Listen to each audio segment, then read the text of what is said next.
Olá, tudo bem com vocês? Começando o Conexão Legislativa de hoje. Nas últimas semanas, o governo do estado de São Paulo tem feito algumas audiências públicas no interior, justamente para falar sobre novas micro-regiões. Na verdade, é uma nova divisão regional administrativa que a Secretaria de Desenvolvimento Regional aqui do estado de São Paulo está propondo. E uma dessas micro-regiões será de Marília. Teremos logo mais audiência pública lá em Marília para falar sobre o tema. E o meu convidado de hoje é o deputado Vinícius Camarinha, líder do governo aqui na Lesp. E a gente vai falar sobre esse tema lá de Marília. Tudo bem, deputado? Bem-vindo à Conexão Legislativa. Obrigado, Júlio. Obrigado a vocês da TV Assembleia, a Conexão Legislativa. O nosso abraço a você, telespectador. É um prazer participar do programa. Deputado, eu falava agora na abertura justamente, né, dessa proposta do governo do estado de São Paulo, que é fazer uma nova divisão regional administrativa, aglomerando ali não só os municípios próximos uns aos outros, mas que se potencialize essa questão econômica dessa região, né, questões relacionadas também a políticas públicas, ao desenvolvimento também dessas regiões. E Marília está incluída nessas novas micro-regiões. Logo mais teremos uma audiência pública. O senhor conhece muito bem Marília, né? Pois é, sou nascido lá em Marília, vivi minha vida toda lá na cidade praticamente, fui prefeito com muito carinho e muito orgulho e reconheço que essa é uma boa iniciativa do governador, estabelecer novos critérios regionais, critérios de política administrativa.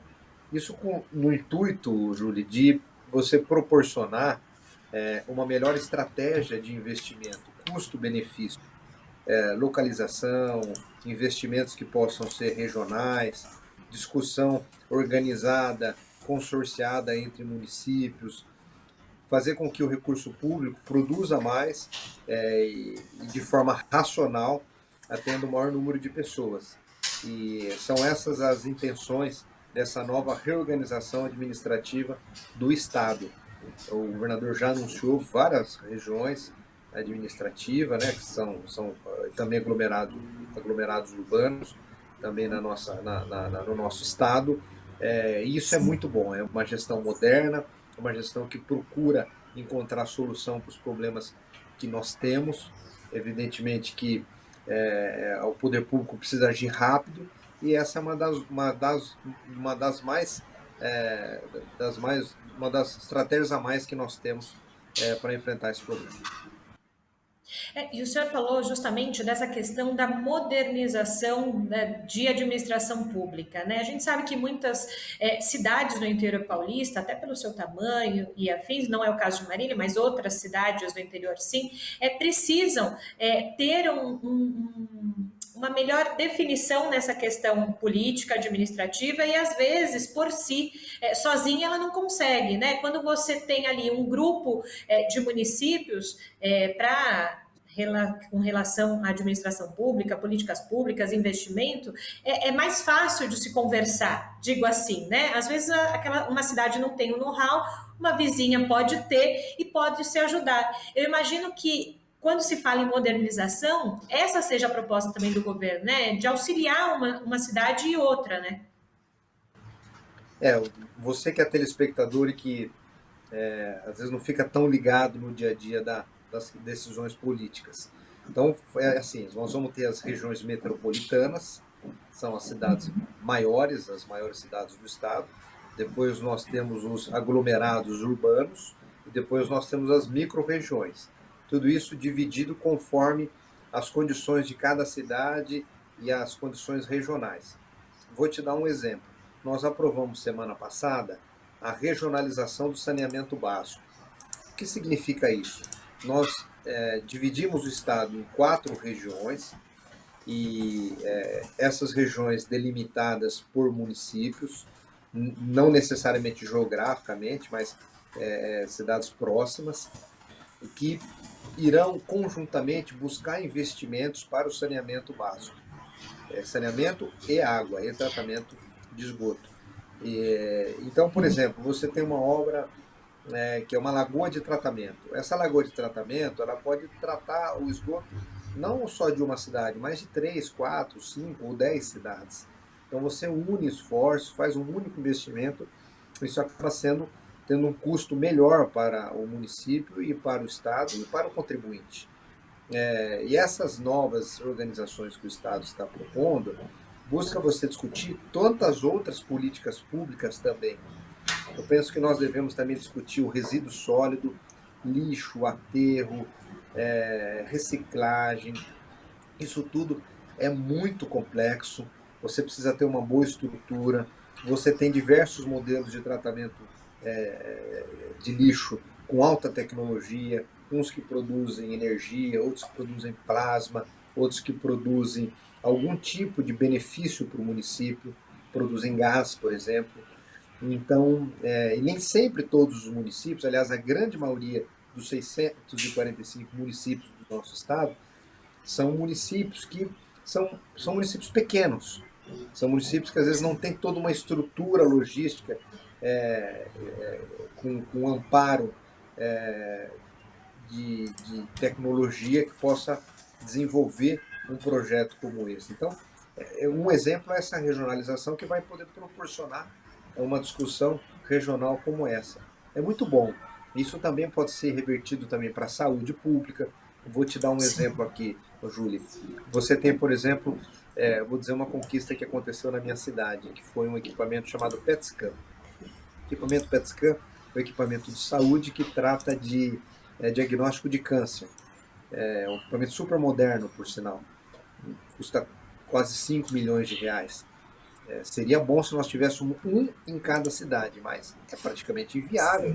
Não se tem como fazer isso, até pelo próprio custeio de pessoas capacitadas para manusear o aparelho.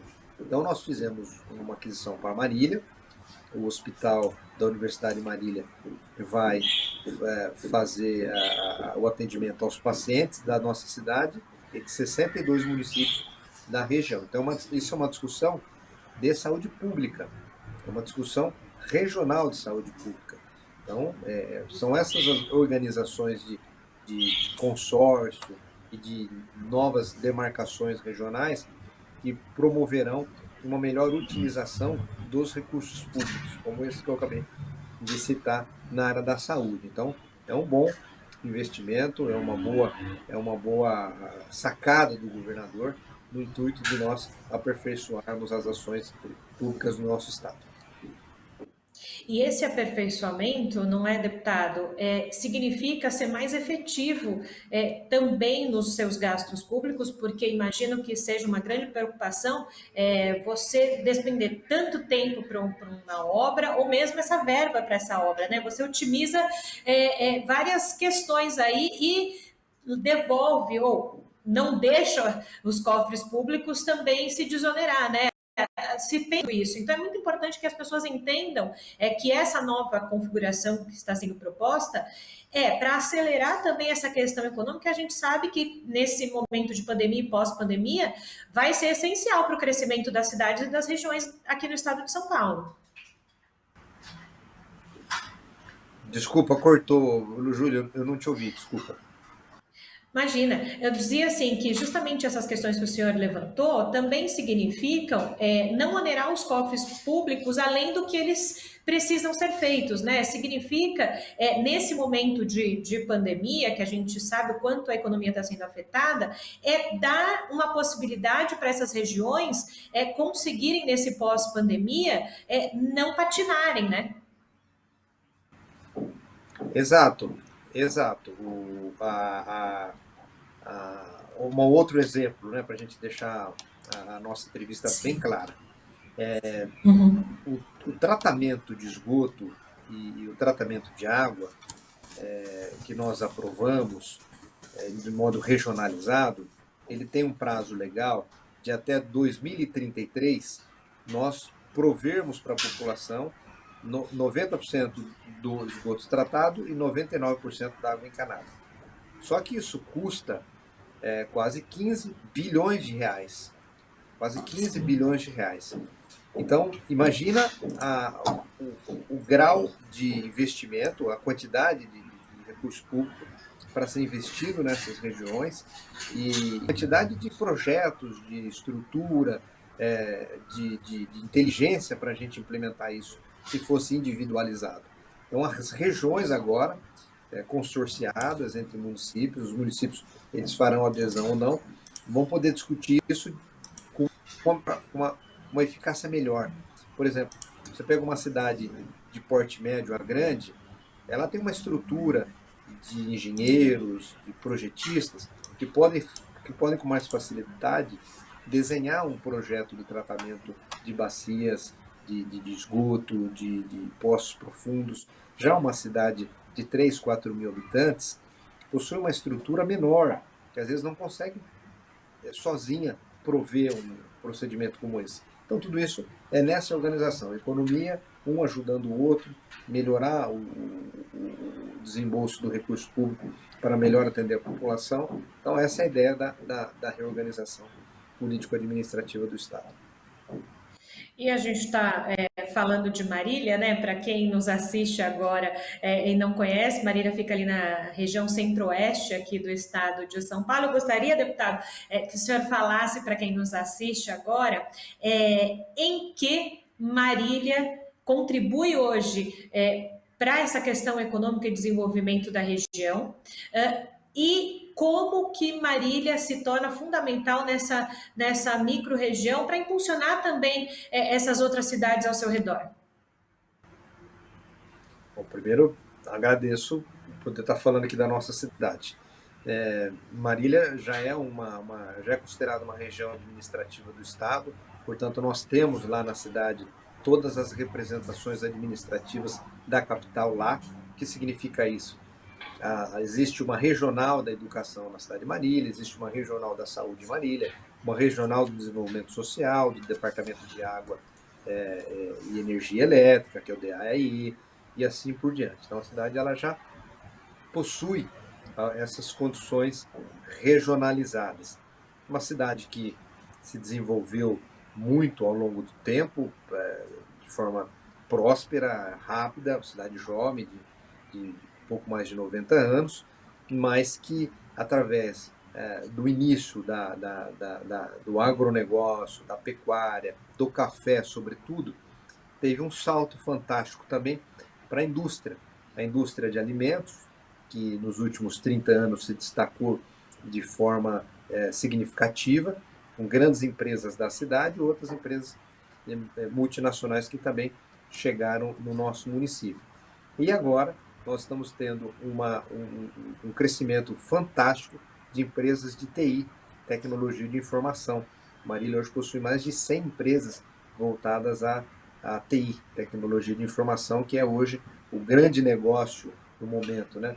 Plataformas, investimento em software, computadores, remunera bem e traz um ganho de escala, de produção muito alta, né? Gera muita receita para o município, sobretudo ISS, que é o Imposto Municipal. Então a cidade soma juntamente com isso um polo educacional muito forte, com as universidades. Marília tem 2 faculdades de medicina, por exemplo, uma pública e uma particular, 2 de enfermagem, uma pública e outra particular, aliás, 3 de enfermagem, 2 públicas, que é inclusive aliás, fisioterapia, que são 3, enfermagem 2, a fisioterapia é a Unesp, a FAMEMA e a Unimar.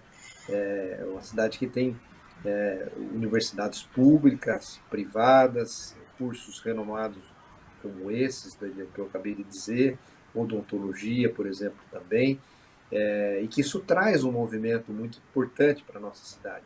Centro médico de diagnósticos também acaba movimentando muito o município, e você tem o lazer, que também acaba sendo um ponto de atração da região, como a maioria das cidades do estado de São Paulo, que são conhecidas por ser sedes de região. Então, por isso que essa nova dinâmica agora que o governador propõe é você compartilhar tudo isso, reorganizar essa estrutura que foi lá atrás desenhada pelo governador Franco Montoro, que é descentralizar o Estado, deixar o Estado mais perto da população. Tem até pessoas que defendem que a capital do estado tinha que ser no centro do estado de São Paulo, por ser um ponto de referência mais próximo para todo o estado. Então, é uma discussão importante. O importante é você fazer o recurso chegar mais rápido, com maior eficiência, com menor custo-benefício para a população. E justamente me chamou a atenção, deputado, o senhor falando do quanto as empresas de TI, né, estão chegando em Marília, né, um polo tecnológico. Vale lembrar para quem nos assiste nesse momento que o setor de TI no Brasil cresceu demais, principalmente na pandemia, né? Ficou ainda mais essencial os serviços de TI. Marília está ali, então, justamente no caminho desse desenvolvimento e abrigando, então, por que não, novos profissionais, e isso faz a economia girar muito, né? Isso é muito bom, porque a gente viu recentemente que o Brasil ele está tendo um recorde de exportação de commodities. O que são as commodities? Então, são milho, soja, grãos, petróleo, minério de ferro. Claro que isso é bom, mas seria melhor ainda se fosse manufaturado, se fossem produtos que nós agregássemos um maior valor. Por exemplo, o café in natura, que é só o saco de café, que é vendido hoje a quase R$ 600, R$ 700, quase US$ 200 numa saca de café. Eles fazem isso depois lá nesses países que receberam essa saca, os Estados Unidos, Alemanha, fazem uma saca de café a US$ 5.000, uma xícara de café. O minério de ferro vai lá para a China e depois nós compramos os produtos chineses manufaturados. Quer dizer, a industrialização é importante, né? Você agregar valor nos produtos que você produz. No alimento fica fácil de entender. Por exemplo, Marília produz muito amendoim na nossa região ali. E também agrega valor no amendoim. O amendoim aqui de Marília vira paçoca, vira doce, vira pasta de amendoim. E a gente exporta, melhor dizendo, para diversos países e comercializa no Brasil em diversos municípios e estados. Então você agregou valor no alimento. Isso seria também extraordinário se fizéssemos com ferro, se fizéssemos com outras commodities. Seria aí o grande salto para o nosso país. Por enquanto, a gente continua recebendo aquilo que nós fazíamos quando o Brasil foi descoberto, no tempo de Cabral, né? Quando o pau-brasil, o café naquela época não, mas muito o açúcar, a cana-de-açúcar, e posteriormente o algodão. Então, você vê que a gente exporta pouco manufaturado. E há que se estimular, claro, isso depende muito de uma política pública nacional, do Ministério da Indústria, da Economia, o custo do Brasil, do modo geral, precisa ser revisto, mas essas são as reformas que o Brasil precisa. Nós não podemos continuar um país como o país de 1500, continuar sendo só exportador de commodities. Temos que ser também, mas bom seria se nós pudéssemos vender essas commodities aqui para o mercado interno, manufaturar, agregar valor e a gente exportar os nossos produtos para o mundo, como o mundo faz conosco, por exemplo. Né? Você pega Sim. hoje, principalmente a China, a Alemanha, Japão, Estados Unidos, né, países que se aproveitam bem de todas essas commodities que nós brasileiros produzimos. De todo modo, é uma saída, é uma forma da gente produzir alguma coisa no Brasil, riquezas, isso evidentemente que ajuda a economia. Você põe mais recursos aqui no país, recolhe mais impostos, mas o ideal seria se nós agregássemos o valor. E isso fica ainda mais latente, né, deputada? É muito importante a sua fala aqui no Conexão Legislativa, né, que conhece muito bem, de Marília, conhece muito bem a região e sabe o quanto o interior paulista, todo mundo já sabe que o interior paulista ele é muito pulsante e punjante na questão, né, de desenvolvimento do Estado, mas ouvindo, né, propriamente alguém da região, é importante dizer dentro de crise sanitária, em que as pessoas ficam, às vezes, tão sem perspectivas, né? É bom mostrar o que é feito aqui no estado, o que é feito nas regiões e o quanto, né, se tem pensado não só na população com relação à vacina, não é, deputado, mas também em dar condições para que essa população consiga ter o seu desenvolvimento econômico e se sustentar. Você citou até uma coisa interessante que é a vacina, né?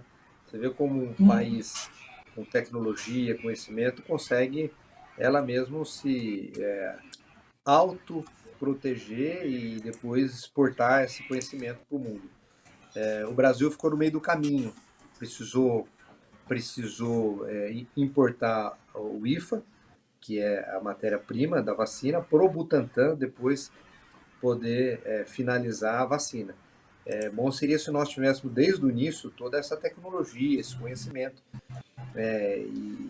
E agora, ainda bem que agora vamos ter, né, que agora teremos a nossa Butanvac, mas você vê o quanto o conhecimento, a tecnologia, não é só em relação à economia, mas à saúde, ao conhecimento, à tecnologia de biomedicina, o quanto ela produz soluções para a vida e muita riqueza também. Imagine quanto esses países não irão receber com o custo da vacina, né? Vendendo essas vacinas. Então, é importante que nós pensemos isso enquanto homens públicos, né? Pensar em desenvolver tecnologia, educação, manufatura aqui no Brasil, deixar de ser só um país exportador de commodities, mas começar a produzir sua manufatura. O estado de São Paulo é uma potência fabulosa. Hoje, o PIB do interior, pela primeira vez, passou o PIB da região metropolitana aqui da capital. Hoje, as maiores riquezas do nosso estado, 51% vem do interior. Vem do interior. São as nossas cidades, né, lá da nossa região de Marília, Rio Preto, Ribeirão Preto, Registro e todas as regiões administrativas que compõem uma força econômica muito forte. E eu confesso para você que quando eu vi esse número, me impressionou, né, a qualidade, né, a força do interior. Então tudo isso precisa ser de forma inteligente, pensada, repensada, qual a melhor maneira da gente produzir esses investimentos da melhor maneira, pondo recurso público, atendendo melhor a população. Todas essas ideias são bem-vindas e o governador lança mais uma ferramenta dessa no sentido da gente construir soluções para os problemas que vive a nossa população. Nós estamos nos encaminhando para a reta final aqui do Conexão Legislativa, deputado, mas eu não posso deixar de falar, se a gente está falando em produção no interior, a gente tem que escoar essa produção e a gente precisa, né, para esse escoar, fazer aí que o ganho que o governo do estado de São Paulo anunciou, então, mais uma etapa, né, do programa Novas mais de 1 bilhão em investimentos. A gente está falando em estradas vicinais, mas a gente está pensando no todo, né, deputada? É importante falar também que se repensa, né, uma divisão regional administrativa, tem que se pensar o outro lado, como escoar a produção que o interior tem, né? Não tenha dúvida, eu digo que as vicinais são as artérias do corpo humano, né? Do corpo humano. As diversas milhares de artérias que a gente tem irrigando o sangue pelo corpo. Essas são as nossas vicinais.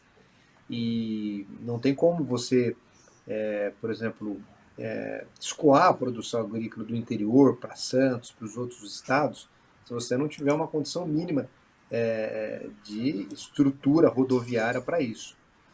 E o governador, o vice-governador Rodrigo Garcia, estão fazendo um programa histórico para o estado de São Paulo.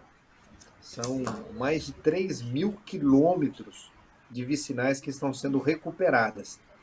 E depois iremos lançar mais um programa de recapeamento de SPs, que são as rodovias. E depois mais um programa de pavimentação de vicinais que são de terra. Esses agora que foram lançados foram recuperar as que estão com buracos ou com asfalto danificado. Depois, recapear as rodovias. E depois, pavimentar as vicinais que são estrada de chão. É um programa histórico no estado de São Paulo. Eu me lembro que em 2010 o então governador José Serra lançou um programa enorme, já chamava a atenção, era um programa de 1.500 quilômetros de rodovia vicinais a serem recuperadas. Então, olha que bom, o governador João Dória conseguiu duplicar esse número de quilômetros. Foram para 3.000 quilômetros de estradas recuperadas, vicinais recuperados no nosso estado de São Paulo. Tudo isso é benefício que vai gerar a entrega do produto com qualidade, vai estimular a produção, nós não vamos ter problemas dessa ordem. Isso é muito bom, né? Você ter o transporte sob pneus em condições de chegar com qualidade. Perfeito, deputado Vinícius Camarim, agradeço ao senhor, viu, abrir esse espaço na agenda, que eu sei que é concorrida, para falar aqui com a gente no Conexão Legislativa e levar à população informação e informação de qualidade. Muito obrigado, Júlio. Obrigado a vocês da TV Assembleia. Estamos aqui à disposição, prestando contas do nosso mandato. E eu agradeço imensamente a vocês por essa oportunidade. Um grande abraço. Um abraço, deputado. Você que está em casa já sabe, quer rever esse programa é fácil. Corre lá no nosso canal do YouTube. Eu fico por aqui. Fica com a nossa programação da Rede Alesp. Tchau!